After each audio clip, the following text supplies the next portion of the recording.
De retour en studio, merci infiniment de nous suivre. Nous parlons santé, vous l'avez sûrement lu.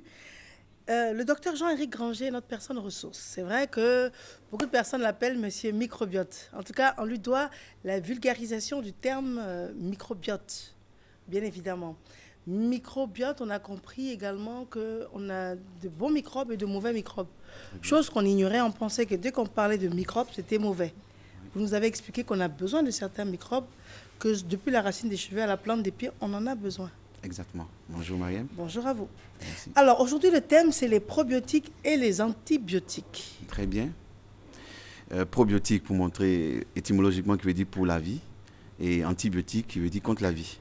Contre la vie. Oui, deux thèmes opposés, mais en réalité qui ne s'opposent pas dans le traitement. D'accord. Alors, en tant que profane, ça fait peur quand on entend la définition d'antibiotique, parce que quand on est malade, quand on va en consultation ou quand on fait de l'automédication, on intègre des antibiotiques pour, je dirais, le traitement d'une grippe, d'une angine par exemple.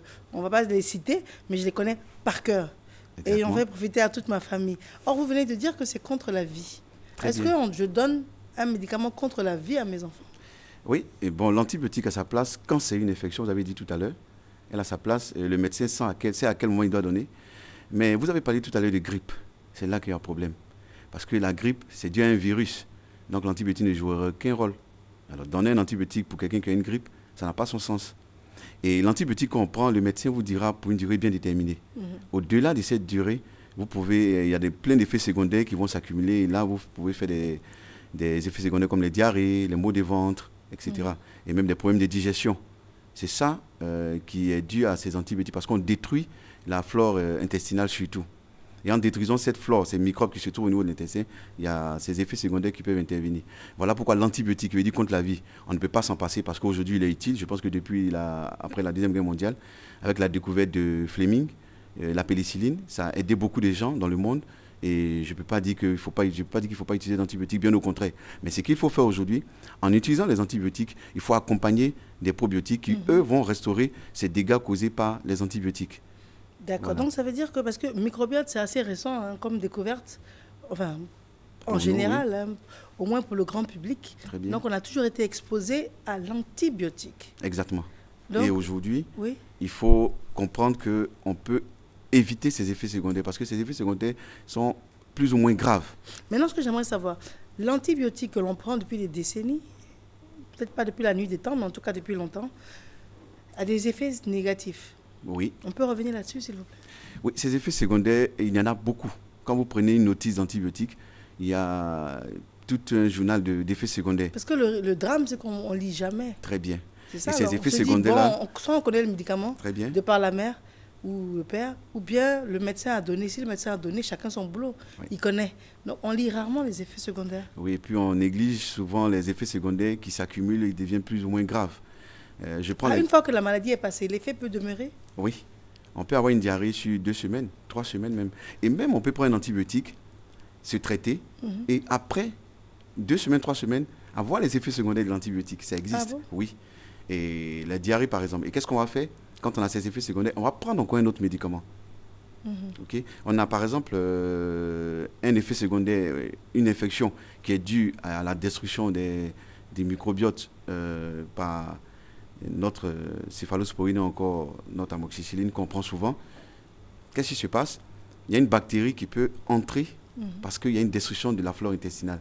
Et cette bactérie-là peut entraîner une colite, ce qu'on appelle couramment une colite pseudo-membraneuse qui est plus ou moins grave. Et ça arrive souvent. Et qu'est-ce qu'on va faire? Quand c'est comme ça, le médecin va donner encore un antibactérien, juste pour traiter cette infection. Ça fait 2 antibiotiques qu'on associe. C'est l'organisme qui est affaibli. Alors qu'on peut simplement donner un antibiotique et accompagner d'un restaurateur de la flore. Ce qui va éviter ces effets secondaires. Parce que ces effets secondaires, comme une diarrhée qui va perdurer pendant longtemps ou des problèmes de digestion, vous allez voir que des personnes qui viennent disent je mange, je n'arrive pas à digérer, j'ai des problèmes de digestion, etc. C'est peut-être dû à la prise d'antibiotiques. Donc on comprend que l'antibiotique est indispensable, mais on comprend qu'il doit systématiquement être associé très bien d'un probiotique. D'un probiotique. Parce que en fait, on ne doit pas donner l'un sans l'autre. Enfin, exactement. On ne doit pas donner l'antibiotique sans le Le probiotique, probiotique. on peut donner le probiotique seul. Oui, seul, Il n'y pour a pas de souci. restaurer. Voilà. Mais l'antibiotique doit être toujours accompagné d'un probiotique. Pourquoi? Parce que ça va éviter les effets secondaires gênants et même parfois dangereux chez les sujets. Pourquoi c'est pas fait depuis? Je pense que peut-être que c'est l'information ou bien peut-être que on n'avait pas, c'est pas disponible chez nous. Mais je pense qu'aujourd'hui, avec l'arrivée de ces probiotiques, on peut maintenant se soigner sans problème. On prend l'antibiotique et puis on se soigne. Parce que du coup, je m'en veux et je dis que j'aurais jamais dû donner des antibiotiques, enfin, laisser prendre des antibiotiques par mes proches sans y avoir associé un probiotique. Mais vous ne saviez pas. Et puis, je pense qu'aujourd'hui, il n'est jamais tard pour bien commencer. Justement, donc ça veut dire que les désagréments qu'auraient pu causer les antibiotiques depuis 10 ans, est-ce que ces désagréments sont passés ou bien ces désagréments sont toujours présents et on peut les rectifier jusqu'aujourd'hui? Ils sont toujours présents parce qu'aujourd'hui, les antibiotiques qu'on utilise, c'est des antibiotiques, on augmente dans les générations. Je pense qu'on est aux 3e génération des céphalosporines, par exemple. Et c'est des... C'est quoi, stéphalo? Céphalosporines. Bon, excusez-moi du terme, c'est un terme médical. C'est des molécules qu'on utilise pour... C'est des molécules antibiotiques, voilà. Et c'est des antibiotiques, quand on fait des résistances, parce que quand on prend trop d'antibiotiques, arrivant au moment, et surtout quand ce n'est pas conseillé par le médecin, quand on prend des antibiotiques comme ça, on va créer une certaine résistance. Ou encore, quand le médecin nous dit, par exemple, qu'il faut faire 6 jours de traitement, et qu'est-ce qu'on fait? Après 2 jours de traitement, on se sent mieux, on arrête. Et là, ce n'est pas bon, parce qu'on crée des résistances. Et c'est quand on va retomber malade, le médecin sera obligé de donner un antibiotique plus fort. Donc, quand on ne termine pas le traitement, on crée une résistance. Très bien, c'est pas bon. Mais quand on termine le traitement aussi, on prend beaucoup d'antibiotiques, on crée une résistance. Enfin, on crée des effets secondaires. Malheureusement, le médecin, son objectif, ce n'est pas de créer ces effets secondaires, c'est de traiter le mal. Et pour traiter le mal, il faut qu'il vous donne l'antibiotique. En vous donnant l'antibiotique, c'est sûr... Donc, dans les deux cas, on est mal oui, barré dans les deux les... cas. Mais heureusement qu'aujourd'hui, on peut soulager ces patients avec ces effets secondaires qu'on peut atténuer. Voilà. Maintenant, ce qu'on aimerait savoir, dans certains pays, notamment en Scandinavie, on ne donne pas beaucoup d'antibiotiques. Oui. Par exemple, pour y avoir vécu, on laisse l'organisme se défendre. Très bien. Au début, ça a l'air choquant. Hein. On a l'impression que l'organisme aura du mal à s'autodéfendre. Mais est-ce qu'aujourd'hui, l'antibiotique est conseillé ou à proscrire? Moi, je dirais que, pas parce que je suis pharmacien, mais je dirais que l'antibiotique est conseillé, mais il est conseillé quand c'est pour traiter une infection pour une durée bien précise, à une dose bien précise. Et le médecin s'y connaît. L'antibiotique n'est pas conseillé quand c'est nous-mêmes qui allons à la pharmacie. Parce que c'est ce qui se passe, on achète des antibiotiques. Dès qu'on a une grippe, dès qu'on a un rhume, on achète un antibiotique. Là, ça n'a pas son efficacité.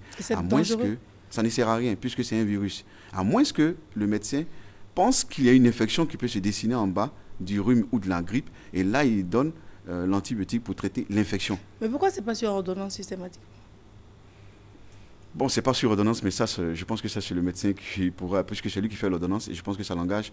Mais je pense qu'avec ces émissions, ça commence à changer. Ça commence à changer, et maintenant, quand on prescrit un antibiotique, il y a des médecins qui prescrivent automatiquement un restaurateur de la flore pour ne pas que les effets secondaires puissent endommager la flore intestinale. Parce qu'au niveau de cette flore intestinale, il y a beaucoup de mécanismes. C'est là-bas que tout se passe. La production des vitamines, par exemple. Ces bactéries empêchent qu'il y ait une putréfaction des aliments qu'on digère parce qu'il y a une bonne digestion.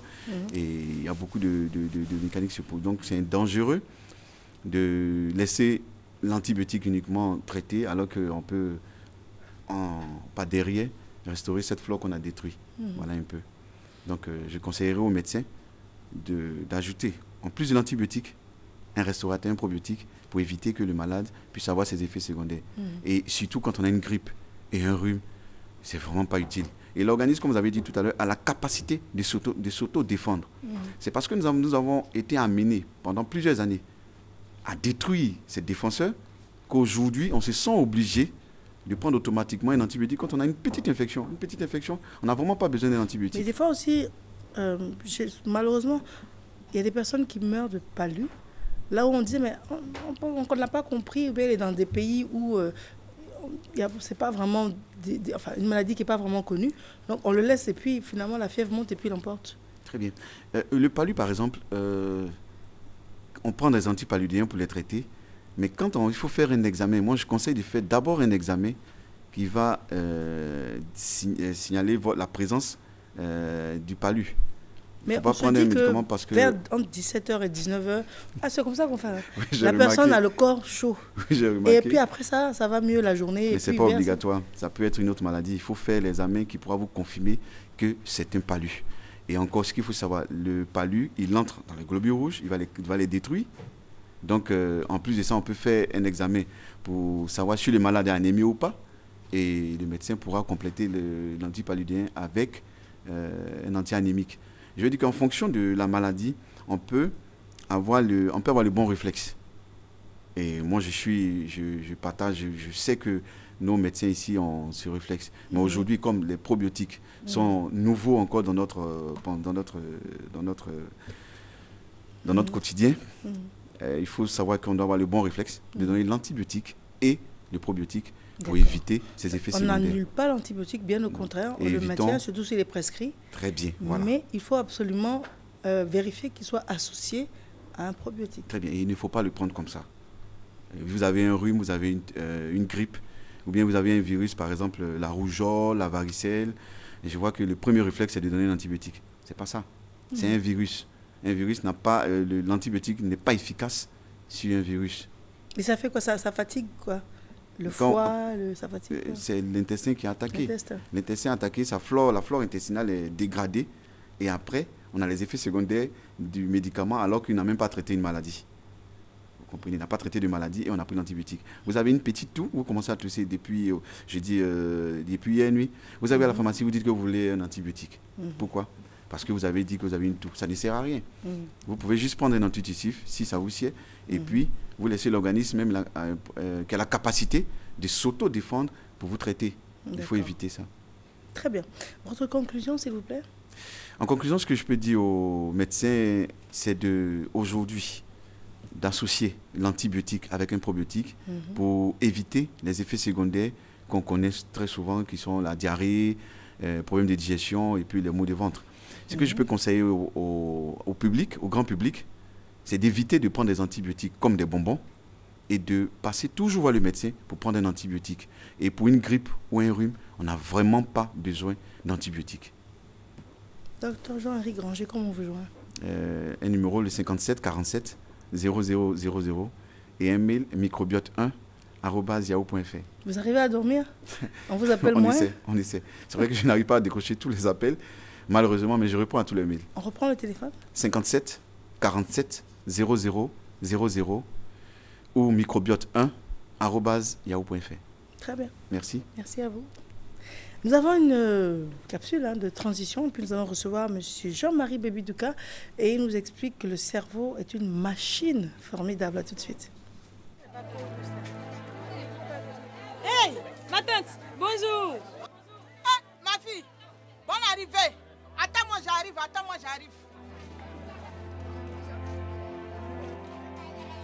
Bonjour, ma fille. Comme tu es docteur là, vraiment, tu vas nous parler à faire de Ebola là. Est-ce que c'est vrai même? Maman, si c'est tout ça là, tu as raison. Appelle donc tes copines. Venez. Chers frères, chères soeurs, bonjour. La fièvre hémorragique Ebola, c'est une grande affaire à nos portes. C'est une maladie très contagieuse, j'ai dit dangereuse. Ah bon? Et qui tue rapidement celui ou celle qui est contaminé. Et surtout quand cette personne n'est pas prise en charge immédiatement. Mais pourquoi dans son nom là, il y a fièvre dedans? C'est parce que quand tu es contaminé là, ça commence par la fièvre. Et tenez-vous bien, hein, une forte fièvre qui est souvent brusque, qui donne de grosses gouttes de sueur. Mais madame, quand quelqu'un le coagule, il a aussi la fièvre. Très bien. C'est pour ça, avec l'arrivée de cette maladie-là, il faut se rendre immédiatement à l'hôpital pour faire des examens. Mais je ne vous dis pas, il y a aussi la fatigue, les maux de tête, les vomissements. Dès que vous voyez quelqu'un qui a un des signes que je viens de citer là, n'hésitez pas à appeler immédiatement le docteur. Et maintenant, vous devez changer de comportement et être très vigilant. Madame, on est mort? Vous n'êtes pas mort. Il suffit simplement de respecter ce que les autorités sanitaires vous disent. Même si pour le moment, il n'y a pas encore de cas d'Ebola chez nous en Côte d'Ivoire. Mais ne perdons pas de vue qu'autour de nous, il y a eu des cas, beaucoup de malades et surtout de morts. On dit de ne pas chasser, de ne plus toucher, de ne pas manger la viande de brousse, agouti, biche, chauve-souris, hérisson. Même au village, on dit de ne pas manger. Madame, Mais pourquoi? Ma soeur, et là, ça me donne l'occasion de vous dire ce qui se passe réellement. Hein. Le virus, ça vient chez l'animal. L'animal contamine l'homme au contact. Ça veut dire quand il l'a touché. Mais quand l'homme est infecté, il tombe malade, il contamine les autres. Comment il contamine les autres hommes? Crachat, là, c'est là qu'il contamine. Sueur, ça contamine. Même quand il vomit, là, ça contamine aussi. Quand il saigne du nez aussi, ça contamine. Vous comprenez? C'est tellement grave que les autorités de la Côte d'Ivoire ont pris des mesures. C'est pour ne pas que la maladie se propage. Voici quelques mesures de prévention. Évitez la chasse, la manipulation et la consommation des animaux de brousse, chauves-souris, singes, gorilles, agoutis, antilopes, porcs-épics, etc. Évitez tout contact rapproché avec toute personne qui présente une fièvre, des maux de tête, des saignements. Évitez tout contact direct avec les liquides biologiques d'une personne malade du virus Ebola. Le sang, les selles, les vomissements, la salive, etc. Évitez la manipulation des cadavres. Évitez de se serrer les mains et de faire des accolades. Se laver les mains fréquemment et soigneusement avec de l'eau et du savon. Répandre de l'eau de javel sur les selles et vomissements des personnes malades avant tout nettoyage. Le personnel de santé doit se protéger pour toute consultation et tout acte de soin. Quand vous allez trouver un cas suspect, rendez-vous dans l'hôpital le plus proche. Là-bas se trouve un personnel qui se protège et qui prend soin, qui examine votre malade. Donc pour toute information, je vous en prie, appelez le 143. Je reprends le 1, le 4, le 3, ça fait 143. Madame, excusez-moi, c'est payant? Non, c'est gratuit pour tout le monde. Mobilisons-nous pour 0 cas d'Ebola en Côte d'Ivoire et 0 contamination. Ceci est un message du ministère de la Santé et de la lutte contre le sida et de ses partenaires.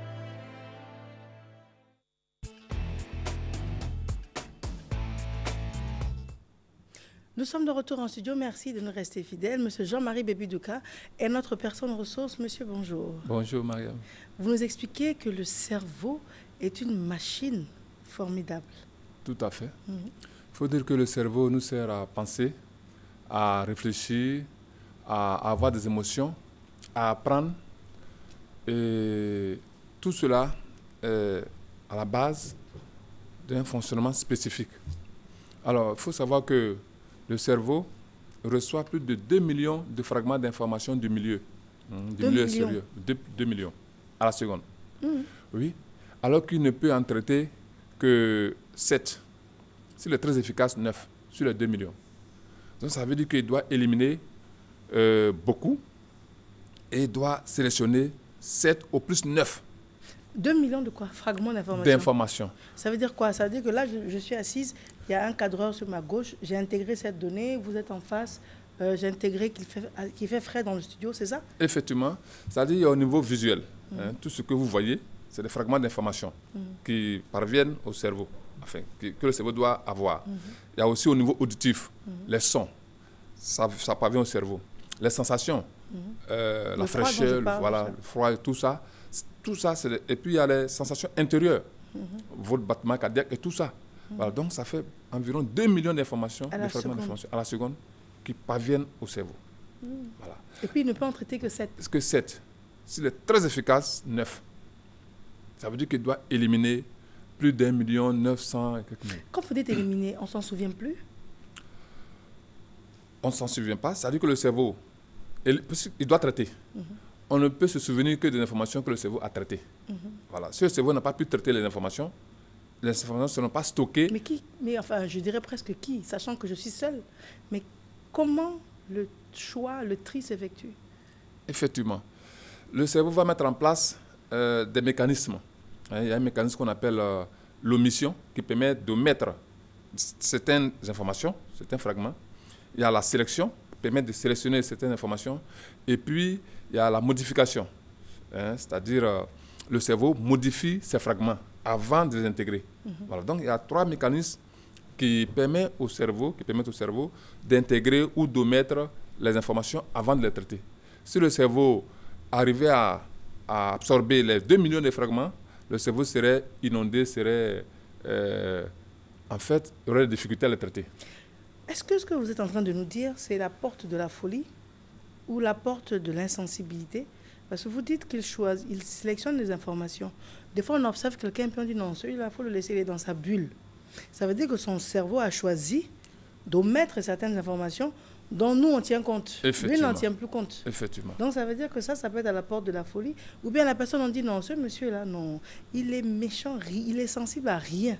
Donc, ça veut dire qu'il a choisi d'omettre certaines informations qui donneraient une sensibilité à beaucoup de personnes.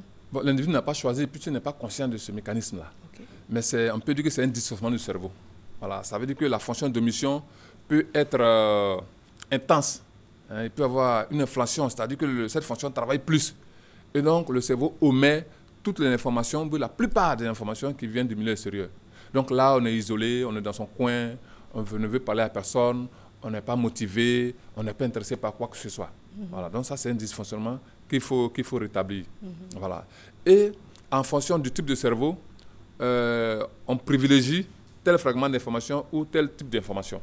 Voilà. En fonction du type de cerveau, on ne sélectionne pas les mêmes fragments. Ce qui fait que devant un même spectacle, devant un même cours qu'on donne, des élèves peuvent comprendre, d'autres peuvent ne pas comprendre. Il y en a qui peuvent aimer certaines parties du discours, d'autres non. Voilà. Donc ça veut dire que le cerveau a omis. Cette fonction d'omission a sélectionné telle partie et a omis telle autre. Donc, c'est ce qui fait la différence entre les gens, d'abord. Voilà, parce que ce que moi, mon cerveau sélectionne, ce n'est pas ce que votre cerveau sélectionne. Mais c'est involontaire, en fait. C'est involontaire. Okay. Mais d'abord, le premier critère, c'est le profil du cerveau. La plupart des droitiers du cerveau, ou la plupart des visuels, sélectionnent les mêmes fragments d'information. Voilà. Les auditifs, ceux dont le cerveau préfère les sons et les paroles, sélectionnent les mêmes fragments d'information. Ce qui fait qu'ils ont cette facilité à se comprendre. Voilà, parce que quand l'autre dit ça c'est bien, effectivement l'autre dit c'est bien. Voilà. Mais quand les profils sont différents, on sélectionne différemment les mêmes choses. Donc quand l'un dit c'est bien, l'autre dit non, ça c'est pas bien. Voilà. Et donc là, ça cause souvent des incompréhensions, voilà, des problèmes relationnels. Et quand on parle par exemple de Alzheimer, la maladie d'Alzheimer où la personne perd momentanément la mémoire, c'est encore un dysfonctionnement. C'est un dysfonctionnement. La mémoire à court terme, la mémoire à long terme, c'est un dysfonctionnement. Parce que le cerveau part on peut dire, si on parlait de l'Internet, de l'informatique, des applications. C'est des fonctions que le cerveau utilise pour avoir la mémoire, pour réfléchir, pour faire telle chose. Donc, ces fonctions peuvent être endommagées. Ça fonctionne mal. Alors, ça me pousse à vous poser une question. C'est effrayant de réaliser que du jour au lendemain, comme on dit, il y a des cases qui peuvent sauter. Souvent, on le dit en plaisantant, en toi, il te manque une case. Ça veut dire que c'est possible que le cerveau rentre dans un dysfonctionnement de manière inopinée. Est-ce qu'il y a une méthode ou des exercices pour continuer à faire travailler son cerveau comme quelqu'un à qui on dirait physiquement, fais du sport, parce que tu ne sais pas à quel moment tu peux avoir un problème de santé, mais prends l'habitude de faire du sport pour être en bonne santé. Est-ce qu'il y a des exercices pour garder la santé du cerveau? Effectivement. Il y a d'abord, il faut protéger les fonctions du cerveau en pensant positivement. Parce que le stress, les pensées négatives, les émotions négatives endommagent au premier plan le cerveau. Et l'alcool, par exemple? Est-ce que l'alcool endommage le cerveau ou la cigarette? Oui, bien sûr. Mais c'est les pensées qui entraînent à l'alcool. Okay. Quand on pense bien, quand on a des émotions positives, on ne va pas à l'alcool, on ne va pas à la cigarette. Okay. Voilà, quelqu'un qui est stressé. Oui. Il y a des gens, par exemple, qui ont connu des deuils et ils sont allés à l'alcool. Il y a des personnes qui ont connu des déceptions amoureuses qui sont allées à la cigarette. Voilà, donc les émotions négatives, les pensées négatives entraînent les gens vers ces substances-là. Voilà, donc la première cause, c'est la pensée, c'est l'émotion. Voilà, donc il faudrait que les gens arrivent à penser positivement chaque jour. Mais comment on peut penser positivement chaque jour quand on vit un drame? En nous, il y a une source de joie, une source de pensée positive qui ne dépend pas des situations extérieures. En fait, il y a un système de défense en nous, au niveau psychologique, qui fait que quand il y a une émotion négative, le cerveau se met à digérer ces émotions négatives de telle sorte qu'au plus tard, le lendemain matin, la tête est fraîche, le cerveau a évacué. Voilà. Mais bien souvent, cette fonction ne marche pas bien chez les gens. Et ça fait que la charge négative demeure dans le cerveau pendant plusieurs semaines, plusieurs mois. Et là, c'est grave, très grave.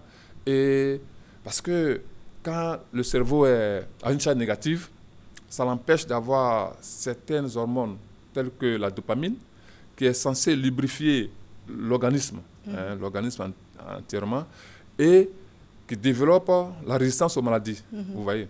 Donc, quand cette joie manque sur une longue période, effectivement, on est livré aux maladies. Parce que le système immunitaire s'affaiblit et donc on est exposé aux maladies.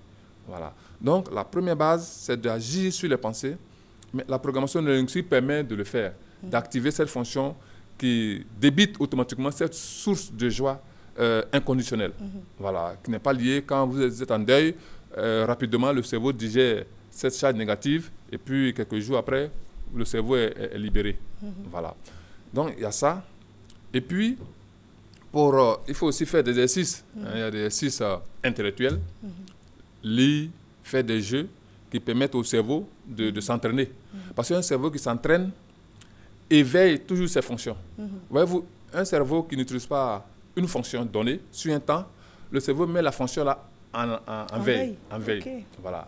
Par exemple, quelqu'un qui a eu un accident malheureusement et qui a été plâtré, il est cloué au lit sur une longue période, au bout de 3 mois, il aura du mal à marcher. Tout à fait. Le muscle s'atrophie. Voilà. C'est la même chose au cerveau, il y a des zones qui s'atrophient. Effectivement. Donc, parce que ce n'est pas utilisé.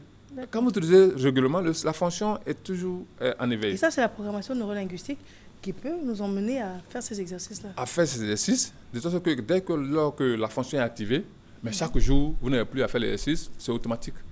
Voilà, c'est automatique. Parce que l'homme est né pour être normalement en joie, pour avoir des pensées positives. Alors, on est quasiment au terme de cette intervention. Ce que j'aimerais vous demander, c'est est-ce qu'en me réveillant le matin, est-ce qu'on peut se dire que j'interdis à qui que ce soit de me mettre de mauvaise humeur? Et j'interdis à un événement de gâcher mon humeur. Parce que généralement, c'est ce qui bousille la journée. C'est de réaliser que quelqu'un s'est levé, quelqu'un a réfléchi en disant aujourd'hui, il faut que j'agace Mariem, par exemple. Est-ce que moi, j'ai la capacité de me dire, en me levant le matin, Dieu m'a donné le souffle de vie, Dieu merci, et j'interdis que quelqu'un puisse gâter mon humeur? Effectivement, en fait, on ne gâte pas votre humeur. C'est vous qui gâtez votre humeur. Puisque vous n'êtes pas obligé d'accepter ces choses. Voilà. Donc, vous êtes libre de vous énerver ou de ne pas vous énerver. Donc, il ne faut pas dire j'interdis. Il faut dire je garde ma sérénité, quel que soit l'événement que je vais recevoir. Voilà, je garde ma sérénité. Et non, j'interdis. C'est-à-dire que c'est ce que vous voulez, le but que vous voulez qu'il faut dire. Voilà. Mais ça, c'est encore au niveau mécanique. Mais quand il y a la programmation neurolinguistique, ça devient automatique. C'est-à-dire quand la personne parle, vous regardez la personne vous fait sourire. Quand la personne vous parle mal, ça vous fait sourire. Ça vous détend en fait. Mais il se fout de moi. En fait, il est profond. Voilà. D'accord. On peut vous joindre comment? Nous sommes au 01 41 13 75. 01 41 13 75. Monsieur Jean-Marie Bébé-Douka, merci à vous. Merci à vous. Il est temps pour nous de recevoir nos invités de la direction commerciale et marketing, mais il est 7h30 et c'est le temps d'une page de publicité. À tout de suite.